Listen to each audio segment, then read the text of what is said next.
Eu quero que nós possamos juntos aqui ler lá em João, capítulo 10, versículo 10. Nós vamos falar sobre a vida abundante. Glória a Deus. Quem quer vida abundante aqui nessa noite? A palavra do Senhor diz o seguinte: o ladrão, ele vem somente para roubar, para matar e para destruir. Eu vim, Jesus falando, eu vim para que tenham vida e a tenham em... Eu vou falar de novo para você me ajudar a pregar. Eu vim para que tenham vida e em... Eu vim para que tenham vida e a tenham em... Glória a Deus. Essa palavra abundância, se você for nos originais,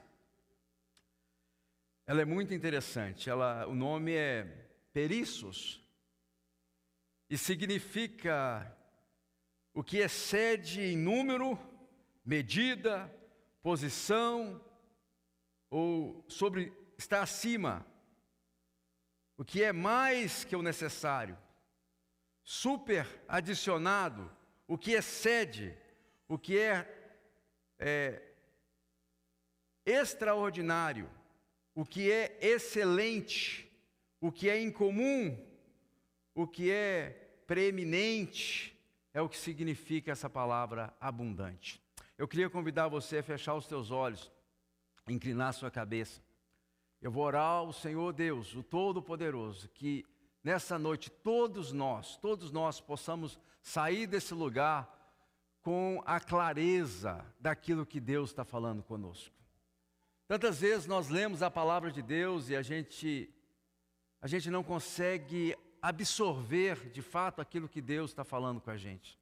A palavra parece que não entra no mais profundo do nosso espírito. Nessa noite eu quero declarar em nome do Senhor Jesus que você vai ouvir com os ouvidos. E essa palavra vai cair no seu espírito e você vai levá-la para a sua casa, para a sua vida. Pai, eu agradeço ao Senhor pela tua santa palavra. Eu tomo posse da tua santa palavra. E eu peço ao Senhor que essa boa palavra caia, Senhor. Seja ouvida pelos ouvidos e caia no mais profundo do espírito, Senhor. Pai, em nome de Jesus, não permita que a tua palavra seja roubada nessa noite. Pai, não permita que distrações, ideias, pensamentos que cruzam, nada venha tirar a atenção do teu povo, mas que o teu povo receba com alegria, Senhor, a tua boa palavra. Pai, em nome de Jesus, eu peço que o Senhor cele esse ambiente. Pai, coloque guardas nesse lugar, dá ordem aos teus anjos a respeito daqueles que hão de herdar a salvação e vem com a tua palavra transformando vidas nessa noite. É o que eu te peço em nome do Senhor Jesus. Você recebe essa palavra? Glória a Deus, glória a Deus. E aí quando nós lemos esse texto tão significante da palavra de Deus, nós começamos a fazer algumas perguntas. Primeira pergunta: qual a essência dessa palavra que o Senhor nos entrega nessa noite? Essência é o quê? Quando você pega algo e você de repente extrai o que está mais profundo ali. Você consegue retirar, arrancar a essência. E a essência desses versículos que nós lemos aqui, se você reparar, você vai reparar que é uma promessa de Deus. Ele diz claramente que o diabo, o nosso adversário, ele vem somente, ele tem um propósito, que é o quê? Matar, roubar e o quê? Destruir. Mas o nosso Senhor, o Senhor Jesus, ele veio para nos dar vida, e nos dar vida em abundância. É uma afirmação, há um imperativo que eu vim para dar vida e para dar vida em abundância. Não é de qualquer forma, não é qualquer vida, não é de qualquer jeito, mas como eu disse aqui, é uma vida que a gente pode dizer que é uma vida que excede, é uma vida que vai além da medida, é uma vida que está acima, é uma vida que adiciona, que excede, né? Uma vida extraordinária, uma vida que vai além do comum. Isso aí é a vida abundante que o Senhor nos promete E ele faz não somente uma argumentação aqui, ele traz uma promessa, que ele veio para dar vida e essa vida é abundante para aquele que crê, para aquele que recebe, para aquele que toma posse. Agora, toda vez que a gente ouve alguém falar alguma coisa, a primeira coisa que a gente pergunta é se essa pessoa, se essa fonte que está falando, se tem credibilidade naquilo que está falando. Amém? Vocês concordam comigo? Eu conheci uma pessoa, eu não posso falar quem é, porque aqui um conhece o outro, aí fica assim, cogitando, esse sujeito aí. Mas de 4 palavras que ele falava, 3 era 3,5, 3,6, quase 4. Não era. Ele só falava, mas eu vou fazer isso, não fazia. Vou chegar ali, não chegava. Isso vai acontecer, não acontecia. Ou seja, você poderia quase apostar. Se ele está falando uma coisa, você vai ao contrário. Aí, se você for ao contrário, provavelmente você vai estar no lugar certo. Agora, quem faz a promessa, quem nos traz essa palavra, quem é? Quem é que fala? Quem fala é Jesus. Então, quem fala, ele tem credibilidade naquilo que fala. Glória a Deus por isso. Quando Jesus fala, nós temos que parar e ouvir aquilo que Jesus está falando. Por quê, pastor? Porque ele é o palavra viva. Ele é o Senhor da glória. Aquele que fala, ele é o renovo de Deus, ele é o noivo, ele é Siló. Aquele que fala, sabe quem é? O leão da tribo de Judá. Aquele que fala é a resplandente estrela da manhã. Ele é o que é a imagem do Deus invisível. A Bíblia diz que ele é o grande eu sou. Glória a Deus por isso. Aquele que fala é o Filho de Deus. Aquele que fala é o caminho, a verdade e a vida. Aquele que fala é o Rei de Israel. Aquele que fala é o Messias. Aquele que fala é Emanuel, o Deus conosco. Aquele que fala tem credibilidade. Talvez você não acredite naquilo que eu estou falando, talvez você tenha dificuldade de acreditar na pessoa que está do seu lado, mas eu queria que você colocasse fé, atenção, que você desse crédito naquele que fala, e quem fala que é Jesus. Glória a Deus por isso. Deus, aquele que ressuscitou dos mortos, aquele que a morte não pôde conter, é aquele que fala conosco nessa noite, e o que ele fala é que ele veio para dar vida, e uma vida abundante, uma vida plena, uma vida cheia daquilo que o Senhor Deus tem prometido para nós. E a gente tem que dar crédito àquilo que Jesus fala. Senão a gente toma promessas tão poderosas, tão extraordinárias, e a gente trata de qualquer jeito. Agora, se nós cremos na promessa, glória a Deus, que Ele veio para dar vida, glória a Deus, você crê? Crê mesmo? E você crê naquele que faz a promessa? A pergunta que a gente fica fazendo é, então, por que nós não estamos vivendo a totalidade da palavra de Deus, das promessas de Deus? Interessante, né? Eu acho que é importante que façamos esse tipo de pergunta. E o nosso Senhor vem com a palavra e nos traz a resposta. Ele diz o seguinte: erreis por não conhecer as Escrituras, nem o poder de Deus. Mateus 22, 29. Talvez nós podemos estar ignorando aquilo que Deus está falando conosco, talvez nos tornamos indiferentes, talvez nós erramos porque nós não estamos entendendo aquilo que está sendo falado, talvez nós erramos o tempo, achamos que isso não é para agora, é para os outros dias que estão por vir, nós erramos o quando. E eu queria que nós pudéssemos, tentar entender isso. Por que nós não estamos vivendo essa promessa? Se Ele falou que Ele veio para dar vida, e Ele veio para dar vida em abundância, por que nós não estamos absorvendo, nós estamos vivendo na totalidade aquilo que Deus tem para nós? Primeiro tipo aqui de pessoas são aqueles que são ignorantes a respeito desse fato. Tem muita gente que não sabe disso. E ignorante não é uma palavra pejorativa, não, tá? É porque de repente a pessoa nunca teve a oportunidade de ouvir isso. Ela não sabe. que Deus veio para dar vida e dar vida em abundante. Então a falta é que falta conhecimento. Tem uma passagem nas Escrituras, em Osés, que fala que o meu povo, ele perece porque falta conhecimento. Falta de conhecimento é perigoso. Sim ou não? Outros até ouviram já que o Senhor veio para dar vida e dar vida em abundância. Só que talvez, mesmo ouvindo, não deram crédito. Você sabe que você pode ouvir algo e não dar crédito àquilo que você está ouvindo? Sério, mas é verdade. Então, esses aí erram porque não acreditam. A palavra não vem carregada com fé, ou seja, não surge fé no coração quando ouve isso.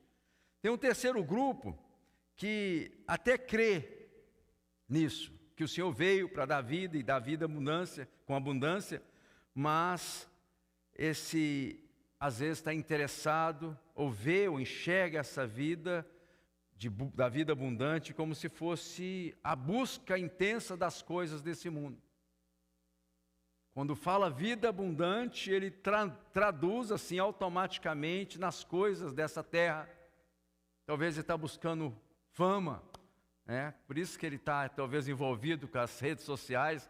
Não é porque ele quer comunicar uma mensagem de vida, não é porque ele quer comunicar algo que vai edificar alguém, não é porque ele quer levantar alguém de uma situação que talvez não esteja tão boa ali, mas ele quer ser conhecido, ele quer ser reconhecido.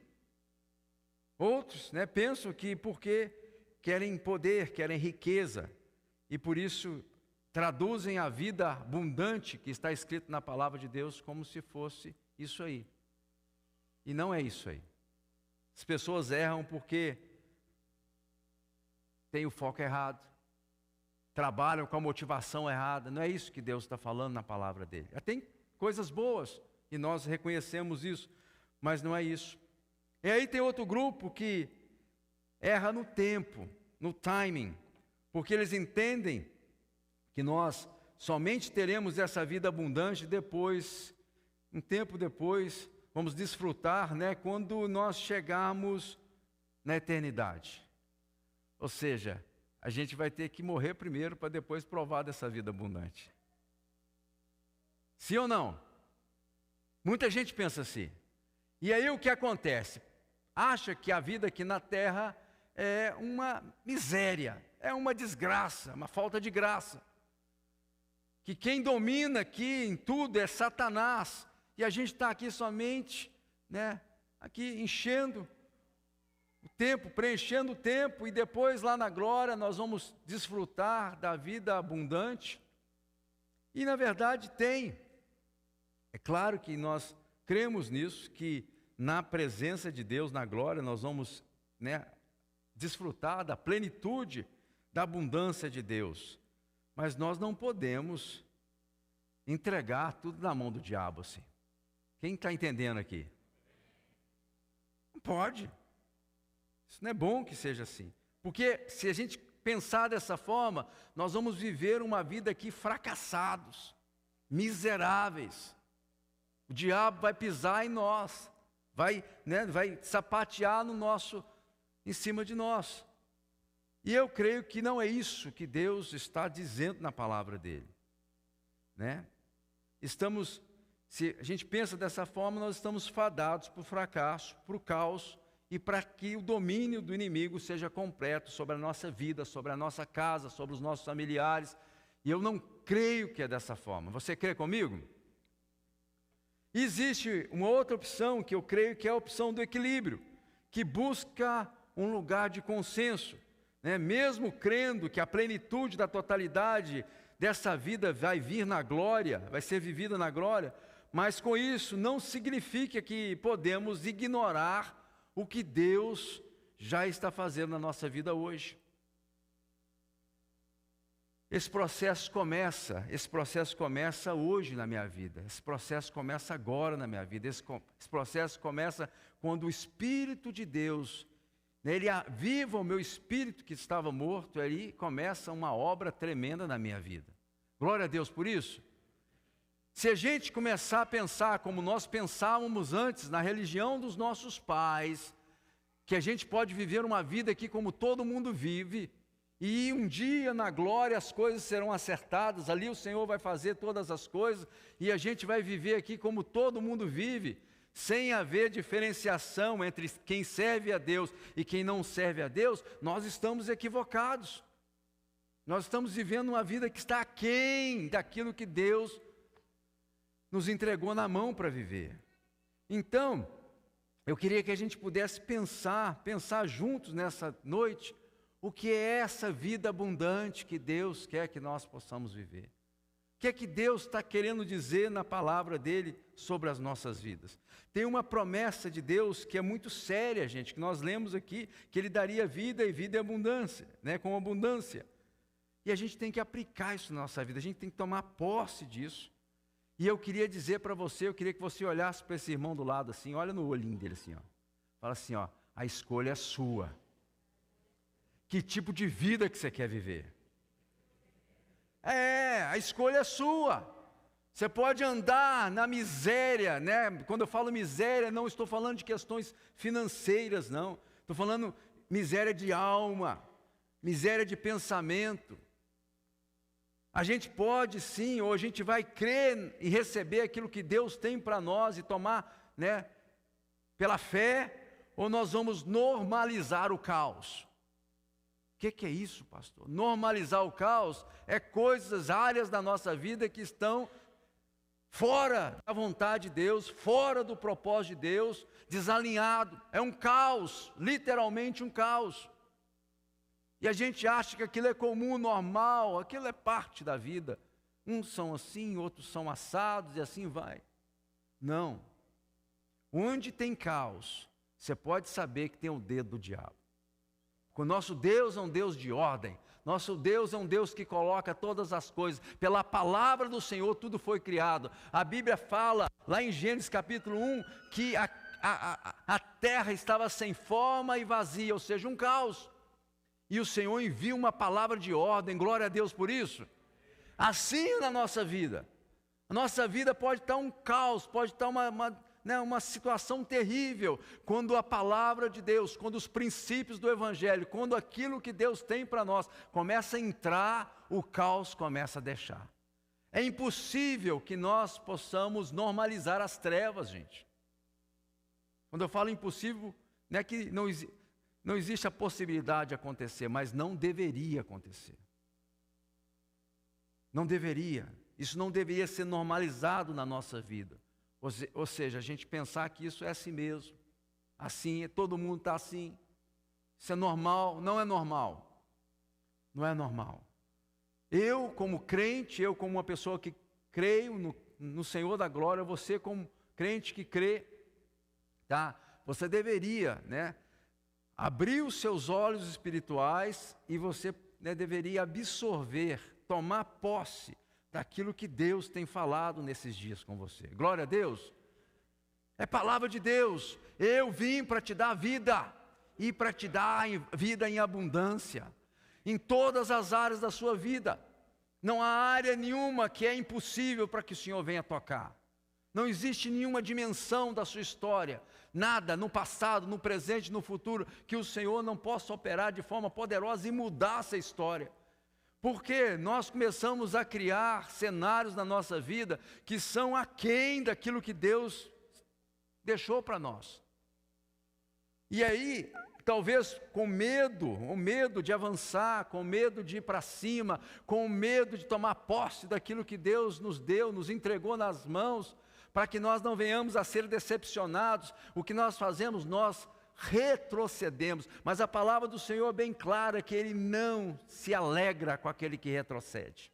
Pois a palavra de Deus ensina que meu justo, fala com o seu irmão do lado, o meu justo viverá pela fé. E tudo que vem aquém da fé, e tudo que nos joga, nos impulsiona, para que nós venhamos a normalizar o caos na nossa vida, você pode saber que aquilo ali não tem a mão do Senhor. Aquilo é nossa alma muitas vezes operando, ou a mão do inimigo das nossas almas que está ali, tratando que essa situação venha a ser de mal a pior. Quando o Senhor Jesus traz a figura do inimigo, primeiramente, ele fala assim, ó, tem um sujeito aí, tudo, ele vem somente, presta atenção na palavra somente, ele não faz mais nada, ele vem somente para matar, para roubar e para destruir. Ele vem para matar a esperança, ele vem para destruir as forças, ele vem para matar aquilo que Deus está fazendo na sua vida, e você não pode normalizar isso, você não pode achar que isso é normal, e permitir que isso aconteça. Em nome de Jesus, fala com o seu irmão do lado, é tempo de mudar isso. É tempo de mudar isso, a gente não pode. Queria ler com vocês, está escrito em Efésios capítulo 2, versículo 1, 2 e 3. Presta atenção.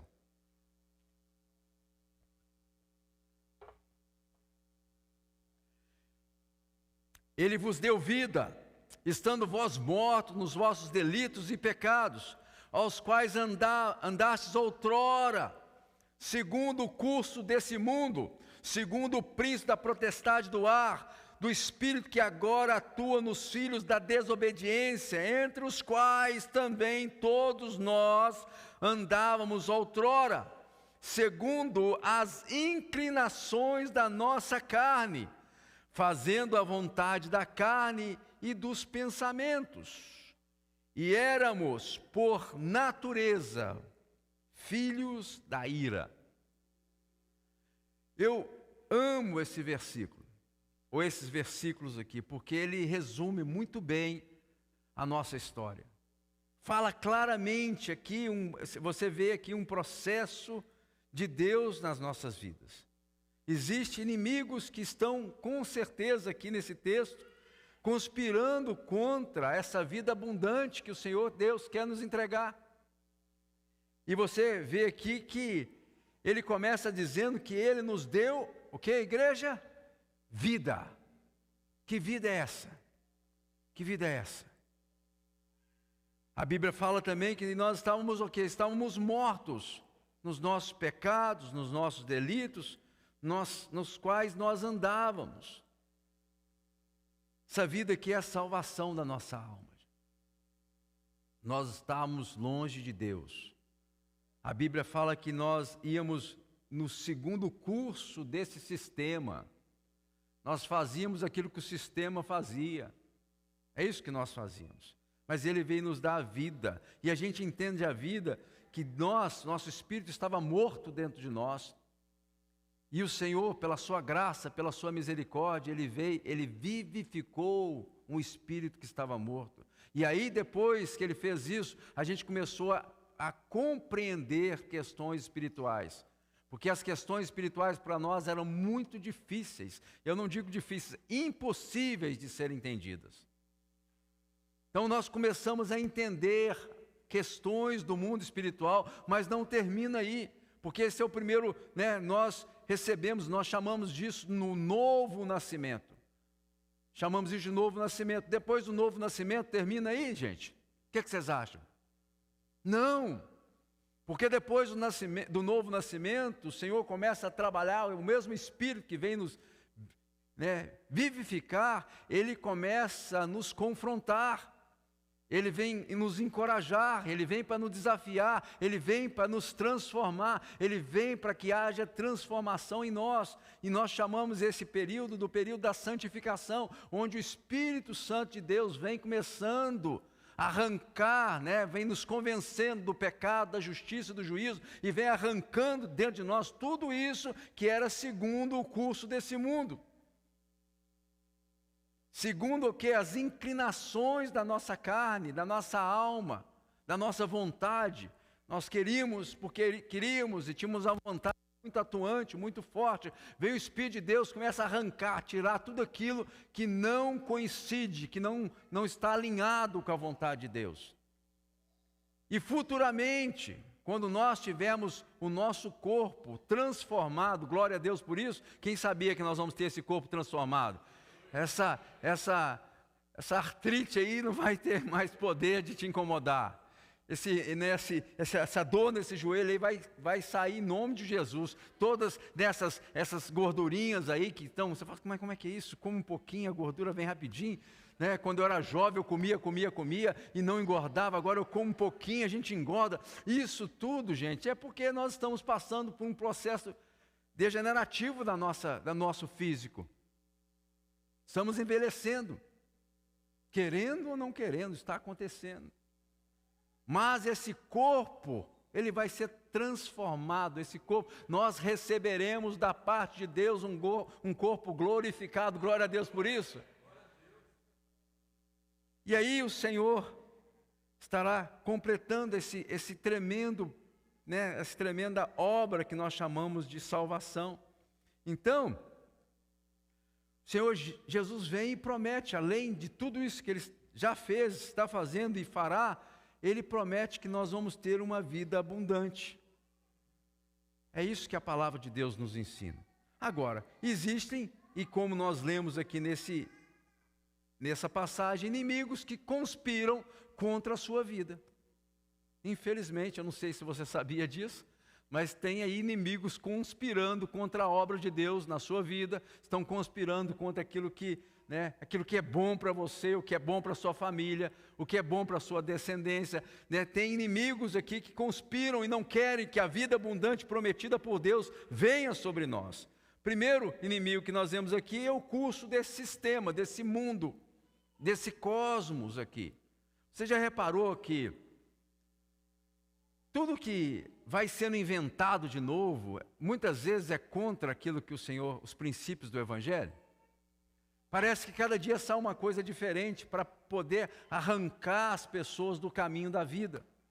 E cada ideia, cada pensamento, cada filosofia, cada conceito, parece que tudo é contrário à verdade do Evangelho. É para que as pessoas comecem a se desviar da verdade e do caminho da verdade. É o curso desse mundo. Também fala aqui nesse mesmo versículo sobre o príncipe da potestade do ar.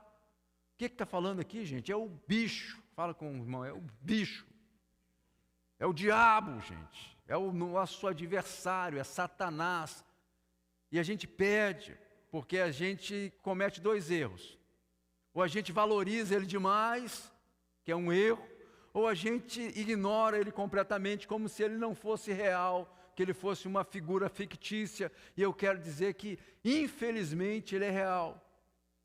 E não é somente real, ele é testificado pelo próprio Cristo. E o Senhor Jesus fala claramente, veja bem, ele vem somente, ele não faz outra coisa na sua vida, na minha vida, do que tentar matar, roubar e destruir.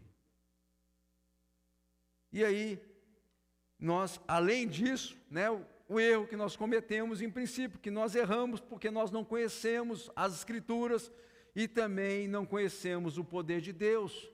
O Senhor fala assim, quando vocês começam a andar dessa forma, sem conhecer as Escrituras, que é a Bíblia, e vocês não conhecem o poder de Deus, vocês vão errar. É isso que Deus está fazendo. Por isso, aqui a gente vê claramente porque nós não tomamos posse da vida abundante que Deus tem prometido para nós. E nós precisamos mudar essa chave na nossa vida. Glória a Deus. Tem uma vida abundante que o Senhor Deus quer que nós venhamos a viver. Em todos os aspectos da nossa vida. A gente não pode acostumar, a gente não pode normalizar o caos na nossa vida. A sua família está passando por tribulação, seus filhos talvez não estão querendo andar com Deus, talvez você está tentando ali fazer o possível, você tem orado, mas você tem visto que os seus filhos têm se desviado da fé, ou não creem mais como deveriam crer, ou de repente o casal está entrando em várias questões que você vê que não está boa, que vocês não estão conseguindo orar, vocês não estão conseguindo buscar a presença de Deus. Nós não podemos nos acostumar com isso. Isso não é a vontade de Deus. Deus quer que nós possamos levar e ter uma vida abundante que vem da parte dEle. E a gente não pode se acomodar, achar, não, isso é normal, todo mundo passa por isso, porque isso não é aquilo que Deus tem para nós. E a gente precisa resgatar isso, nós precisamos tomar posse daquilo que Deus tem falado na palavra dele. Essa palavra que eu li foi falado à igreja de Éfeso. Interessante que ele abre a carta dele, no capítulo 1, ali no versículo 3, falando, né, elogiando a igreja, falando que eles tinham uma fé operosa, que eles tinham uma abnegação do amor e firmeza da esperança. Ele vem elogiando eles. O que é isso? Fé operosa é uma fé produtiva. A abnegação do amor é uma dedicação a fazer, né, fazer o bem, andar na presença do Senhor. E uma firmeza na esperança. Eu creio que nós precisamos de não somente ouvir aquilo que Deus fala, mas que a gente se torne praticantes daquilo que nós ouvimos. Quem crê assim? Gente, não pode. Fala com o seu irmão, não pode. Não pode ouvir palavra no domingo à noite, segunda-feira começar a vida da mesma forma como se não tivesse ouvido. Não pode, gente. Isso é inadmissível. Não pode sair daqui do culto, né, que a palavra de Deus chega aos nossos ouvidos, cai no nosso coração e entra no nosso espírito e sair dali e já começar a pensar em outras coisas, falar de outros assuntos. Gente, aquilo é conselho de Deus para a sua vida. Glória a Deus. Toma aquilo que Deus está te ensinando e recebe com fé, uma fé operosa no seu espírito, e começa a viver aquilo que Deus tem ministrado ao teu coração. O que mais que você quer que sua cabeça não? Ou seja, você tem que receber com alegria aquilo que está sendo ministrado. E como que eu recebo com alegria? Eu tomo posse daquilo que o Senhor tem me ensinado. Ignora o homem, ignora. Aqui é a palavra do Senhor, que nós estamos retirando da palavra do Senhor e trazendo para que você possa receber com alegria e tomar posse e viver uma vida que seja abundante. Glória a Deus por isso. E aí vem a pergunta, mas pastor, como é que eu faço isso? Como é que a gente pode pegar essa palavra? Eu creio nesse negócio da vida abundante, eu quero isso para a minha vida, isso aí parece bom, eu estou cansado aí de viver essa vida miserável, já tomando pancada daqui, esse diabo aí, esse sujeito, tem hora que ele vem aqui, eu posso ver que ele vem me atrapalhar, ele vem para me trazer tropeço, ele vem para fazer essas diaburas dele, eu tenho certeza, eu creio que esse sujeito, ele está aí para fazer isso mesmo. Como que eu posso tomar posse dessa vida abundante? Como que eu posso ser um cara vitorioso? Como que eu posso ir além? Como que eu posso fazer para que o caos não seja estabelecido na minha casa, na minha família, nos meus pensamentos, em tudo que eu faço? Eu não quero isso para a minha vida. Eu acho que é válido esse tipo de pergunta e a gente precisa saber o como, né? E eu queria ler com você 1 Tessalonicenses capítulo 5, 23. Preste atenção que é chave para a sua vida esse versículo, para que a gente possa continuar ministrando sobre esse assunto. Se você não entender isso, dificilmente você vai entender a mensagem. A palavra do Senhor diz o seguinte: o mesmo Deus de paz vos santifique em tudo, o vosso espírito, a vossa alma e o vosso corpo. Fala com o seu irmão do lado. O vosso espírito, a vossa alma e o vosso corpo sejam conservados íntegros e irrepreensíveis na vinda do nosso Senhor Jesus Cristo. No 24 ele fala assim: fiel é o que vos chama, a qual também o fará. Sim, Deus tem interesse nisso. Amém, igreja? É vontade de Deus que nós sejamos íntegros, irrepreensíveis na vinda do nosso Senhor Jesus Cristo. Mas quem somos nós? É a pergunta. Nós somos espírito, alma e corpo. E aí começa o nosso grande erro e o nosso grande desafio. Porque às vezes nós somos tendenciosos a cuidar de um e desprezamos o outro. O sujeito gosta de malhar. Quem gosta de malhar aí? Poucos, hein? Tá ruim a turma. Vou perguntar, quem gosta aí da academia? Malhar? Oh, já melhorou um pouquinho. Glória a Deus.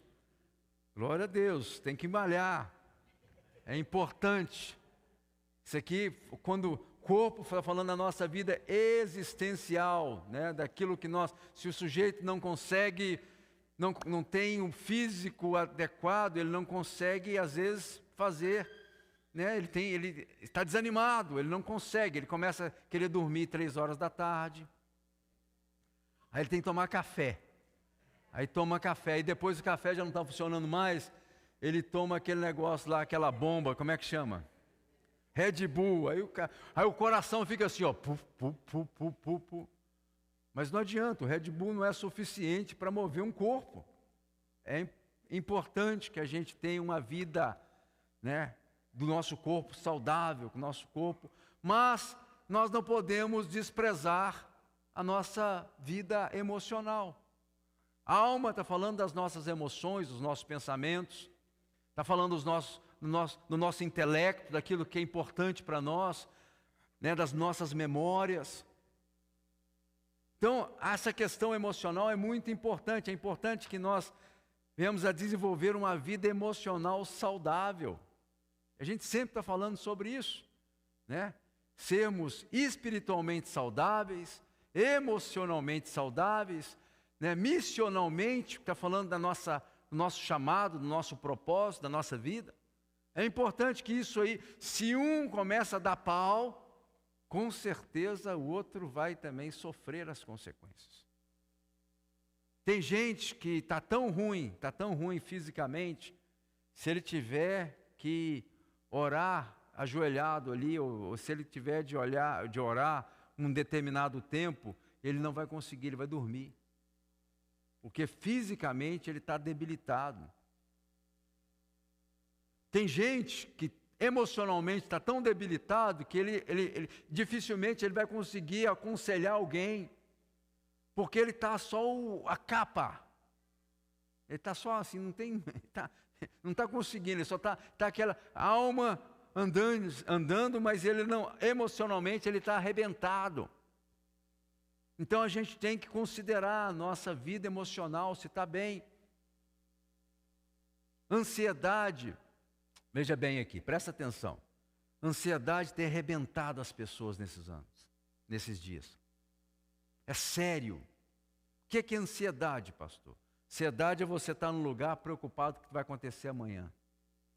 Ansiedade é você estar num lugar preocupado com o que vai ser com essa guerra lá no Iraque, essa guerra lá no Israel, tem outra guerra lá, e está acontecendo aqui que a gasolina está subindo, e o dinheiro está baixando, e está tendo inflação, e o aluguel está subindo, e a pessoa começa a pensar, e o que vai ser dos meus filhos quando eles forem, daqui a 30 anos, né? Será que o meu filho vai conseguir, né, ter filho? E será que será que eu vou ter neto?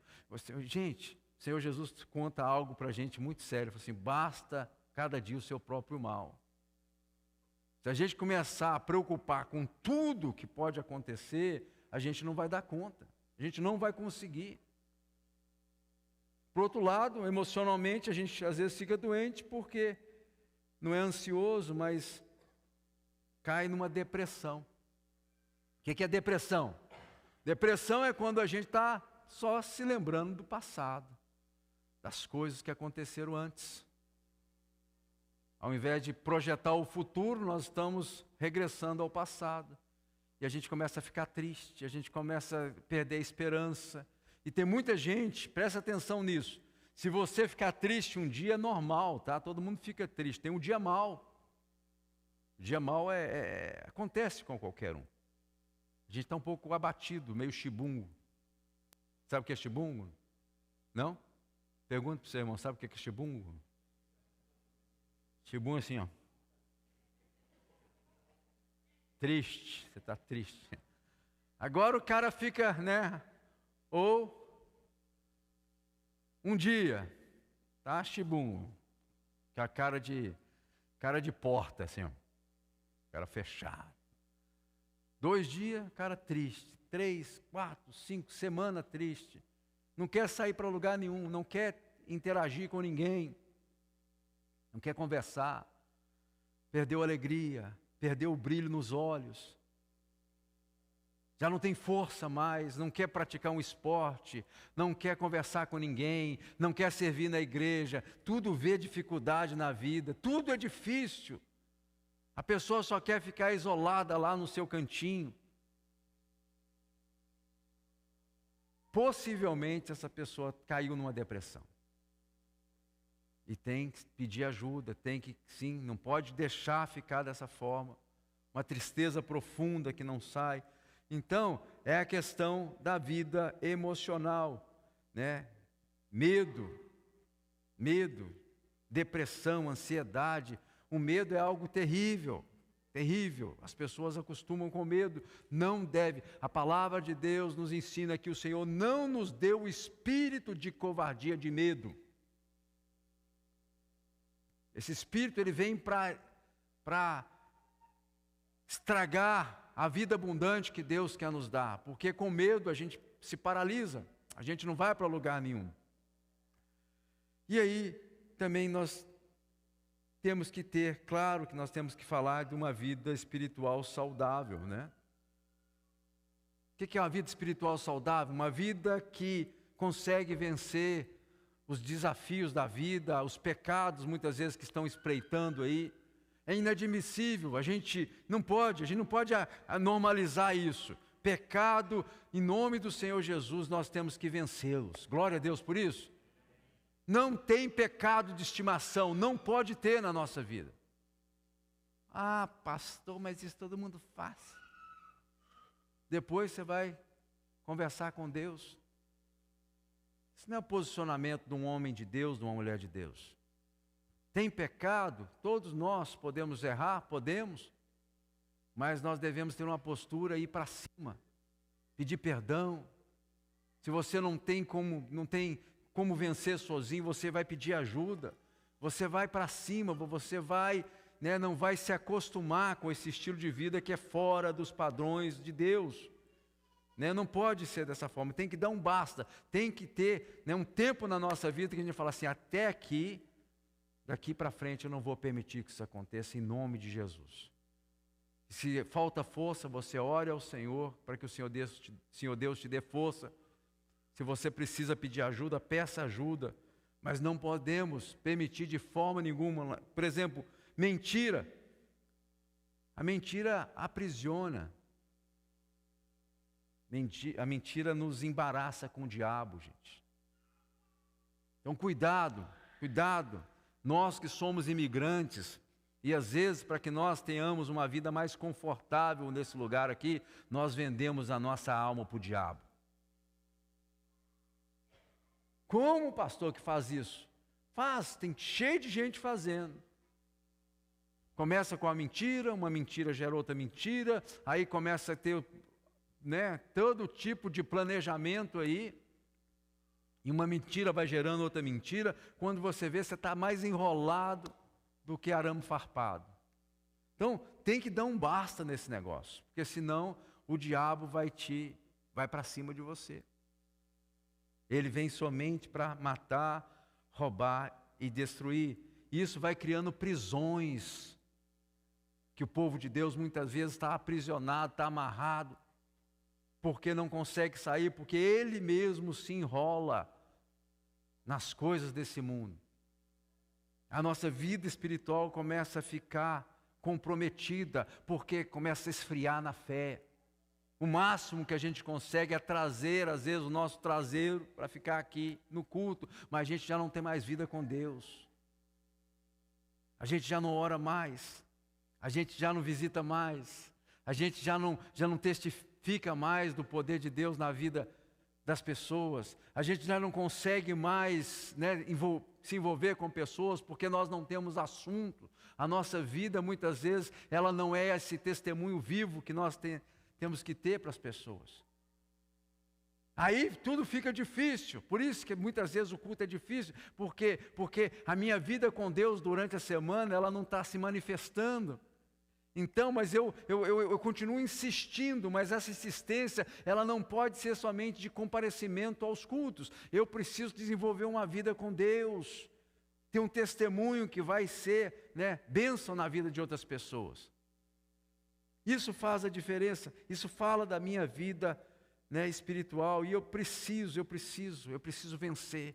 Preciso vencer as tentações, eu preciso vencer o pecado, eu preciso vencer a mentira, isso é necessário que nós tenhamos vitórias, glória a Deus por isso, na nossa vida, na nossa caminhada, porque toda vez que eu tenho uma vitória, com essa vitória eu também ganho um testemunho.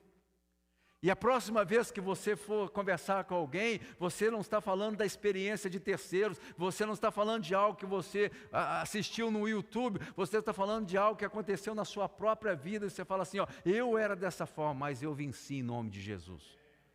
A minha vida foi transformada. Eu não conseguia fazer isso, mas a graça de Deus operou em mim, e hoje, pela graça de Deus, não é mérito meu, eu consigo. Isso faz a diferença. Isso não somente faz a diferença nas nossas vidas, mas isso impacta aquele que ouve. Então eu queria que você pensasse nisso. Deus, Ele vem claramente e quer que nós tenhamos uma vida abundante. Isso é a vontade de Deus para você, é a vontade de Deus para a sua família, é a vontade de Deus para a nossa descendência, é a vontade que nós possamos abraçar isso que Deus está falando conosco e que a gente possa tomar passos de fé e falar assim, eu não quero mais uma vida miserável. Eu não quero mais andar como todo mundo anda. Eu não quero mais fazer o que todo mundo faz, porque eu não sou todo mundo. Glória a Deus. Ah, pastor, mas eu não, como é que eu faço isso? Ah, por isso aí vem o que nós chamamos de fé, né, que opera. Essa fé que você ouve algo e fala assim, isso aqui é bom, isso aqui é de Deus, e eu não vou continuar vivendo como todo mundo vive, porque como todo mundo vive, eu estou sujeito àquilo que Jesus falou na palavra dele, que tem um inimigo aí que se chama diabo, Satanás, que ele vem somente para matar, roubar e destruir. E quando eu ando como todo mundo anda, a minha vida está exposta a esse tipo de coisa. E a promessa de Deus para mim, e eu creio naquele que fez a promessa, é uma vida abundante. É uma vida abundante no meu corpo, na minha alma e no meu espírito. Uma vida abundante nas minhas emoções, naquilo que eu faço, no ambiente que eu estou. O Senhor quer que nós sejamos diferenciados, igreja. Glória a Deus por isso. E isso vai fazer uma coisa aqui tremenda em Filadélfia. Eu acho que as pessoas, muitas pessoas, eles não veem a Cristo, eles não se rendem ao senhorio de Cristo Jesus, porque eles encontram um crente, eles encontram um cristão, e talvez a vida desse cristão não está fazendo diferença na vida dessa pessoa. E ele vai trabalhar com essa pessoa, e ele pensa, mas esse sujeito aqui está pior do que eu. Eu vou nunca lá, não quero nada desse, o que ele tem eu não quero. Eu estou fora desse negócio. Talvez nem verbalize, mas a pessoa pensa. Agora, você vai trabalhar com alguém, e ele vê a vida abundante que o Senhor prometeu na palavra dele, na sua vida, e ele vê que é bom para você, por que ele não vai querer para ele? Em outras palavras, Deus se manifesta, o reino de Deus se manifesta através da nossa vida. Então, nós precisamos da transformação para que outros sejam transformados. Glória a Deus. Nós precisamos crer naquilo que o Senhor Jesus fala na palavra dele, para que outros também venham a crer. Nós somos, a palavra de Deus, nós somos o sal da terra. Interessante isso, né? A gente começa a entender o que é esse negócio de sal. O sal dá sabor, gente. Já comeu comida sem sal? Será que nós estamos dando sabor aonde nós estamos? Será que as pessoas gostam de ficar do nosso lado? O sal preserva, e nós preservamos aquilo. Onde nós estamos, nós preservamos o ambiente. A pessoa pode até estar falando besteira lá, mas quando você chegar, ela não pode se sentir confortável de fazer e falar aquilo que está falando diante de você. Você deve ser, sim, luz, e sal. Senhor Jesus que fala isso, vós sois sal da terra, vós sois luz do mundo. Isso acontece quando nós assumimos essa vida abundante que o Senhor promete na palavra dele. E eu queria que nós pudéssemos pensar nisso. E eu queria que nós pudéssemos adorar o Senhor. Eu queria chamar o pessoal do louvor para estar aqui comigo.